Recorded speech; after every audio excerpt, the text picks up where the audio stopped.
Okay, well, let's try that again. Hi and welcome to the Ruby Tuesday. My name's Ruben and this is my review for Netflix's original series, Eternally Confused and Eager for Love. Let me know in the comments below, had you heard of this? Was this on your radar? Don't forget to like and subscribe. Let's jump in. An awkward 24-year-old named Ray navigating through life with the help of his inner voice. There are 8 episodes, around about 20 to 25 minutes apiece. And this dropped this Friday. It's one of those weeks where Netflix drop a cornucopia of titles, from series to movies to stuff that'll probably pass you by. And this might have been one of them. It certainly was for me. I just couldn't cover everything. I'm just now getting to it. And I'm kind of sad I didn't get to it straight away, because I have to say this is probably my favorite comedy series of the year, if not the last couple of years. There's been a few that have worked out well, but this for me is excellent. So this is definitely a coming of age story. It's also English, which I wasn't expecting. It automatically plays with English, but it's in Indian accent, so it seems like that is the original language.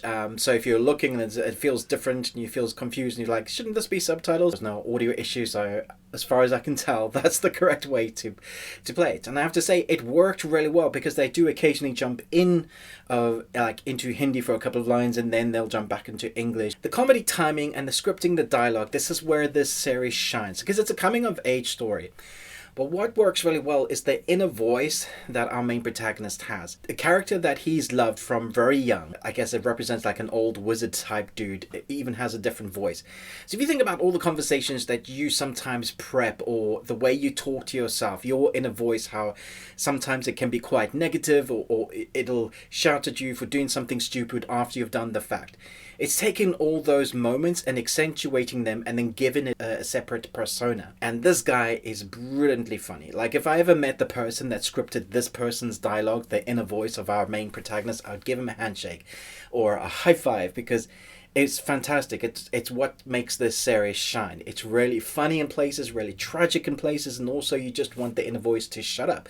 And if you've ever had issue with your inner voice arguing with yourself or steering you down the wrong path or helping you make the wrong decisions, and you just want your mind to shut up because you're arguing with yourself, then you'll understand. Maybe I'm the only one, but I sometimes write, when I'm writing a novel or a short story, that is what I write really well, is the inner voice monologue, the parts of the body that you argue with, because I feel like that's a really realistic thing. A lot of people go into moments in their lives where they're arguing with themselves, or they've prepped conversations with their inner monologue. This shines a light on that, but makes it an actual character, and it's genius. It works very well for this quick, quirky comedy.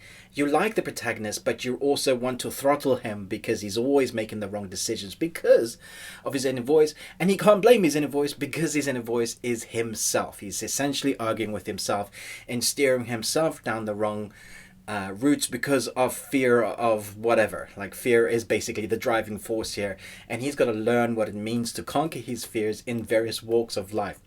But amongst those issues is him ending up on weird dates, or just saying the wrong thing on a date or at work. Or, for example, there's a woman in front of him in a street at night, and he decides that he's going to walk really quickly to catch up to her and pass her by to help her not feel afraid because there's a guy behind her. Now, we all know if you're following someone at night and it happens to be a woman, the last thing you should do is hurry up or try and catch her, because she's going to think you're doing something terrible. And so this is the sort of decisions or situations he finds himself in each episode.